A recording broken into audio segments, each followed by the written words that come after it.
बिस्मिल्लाहिर्रहमानिर्रहीम।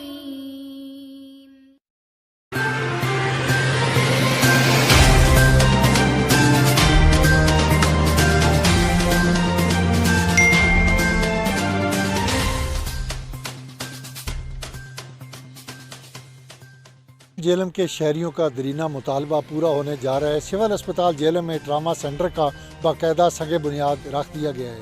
मेंबर सूबाई असम्बली चौधरी ज़फ़र इकबाल की ग्रांट से ये मनसूबा अगले 2 साल में मुकम्मल होगा। इस ट्रामा सेंटर पर 30 करोड़ रुपए लागत आएगी। इस ट्रामा सेंटर में इंजरी समेत तमाम तर सहूलियात मुयसर होंगी।